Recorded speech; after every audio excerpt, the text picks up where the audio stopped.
Involved in groups, you could say gangs. I always felt lonely. I had suicidal thoughts.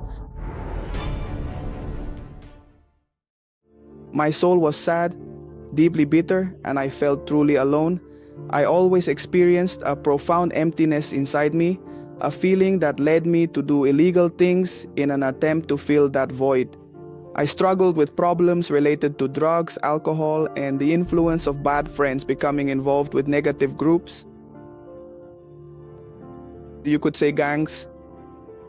My soul was always very sad. I was always very distressed. I wanted to satisfy my soul through drugs.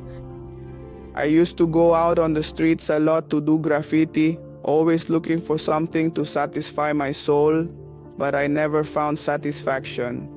I always felt a loneliness, a very deep bitterness, and there was always a voice inside me that knew there was something more. I was searching for something more. I wanted something more, but I didn't have any direction. I didn't know where to start. I just knew it was there.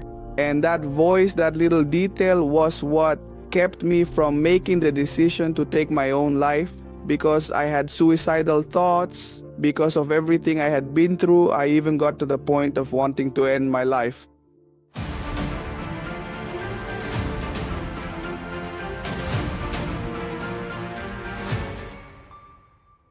I went to church a few times when I was little.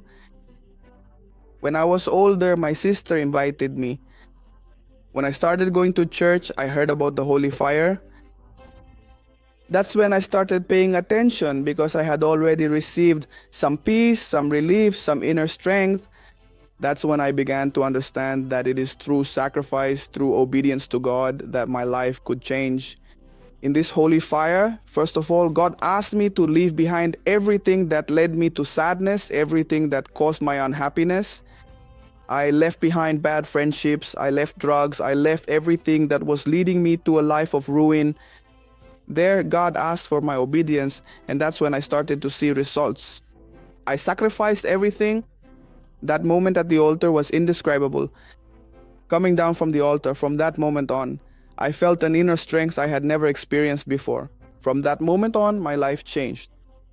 I saw everything differently, with purpose, the trees, the sky, everything, when I left the altar that day. When I went back to my daily life, everything was different, everything had a purpose, everything I did was with a new intention, to excel, to seek, to do. Everything changed at that moment when I surrendered at the altar.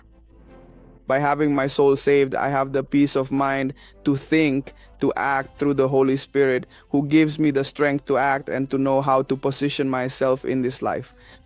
I have been able to achieve many things that at one point I never thought I would have, never thought I would go for.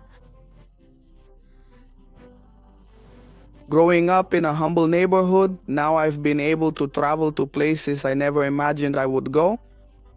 I have the habit of being able to go to Hawaii with my family. We visit frequently. It's a place we really like, where we spend time together as a family. We've been able to achieve that as well. Our own company, which is an interior design business where we do home remodeling, what's called interior design and waterworking. We've accomplished all of this through this peace, this certainty, this direction from God. And recently, we've secured new contracts with larger companies that will open even bigger doors. But all of this is thanks to obedience and having a soul at peace, a calm soul, so that God can continue opening doors. And through the Holy Spirit, which is my greatest achievement, which I will never ever let go of, because without Him, none of what I have accomplished would have been possible. And nothing compares to the Holy Spirit. My life saved, my soul saved. It's a life to be lived in peace, a life of happiness, a soul that has life, has purpose, has, you could say, ambition, to achieve things, to wake up every day, to want to live life, to want to go out into this world and enjoy what God has placed for us, this beautiful world, to carry on. The joy of this soul to other people who need it, who are searching, as well as this love, this peace, this happiness to give a little more. That is what it means to have a living soul, to want to share what God and the Holy Spirit have done in my life, to want to give back in the same way.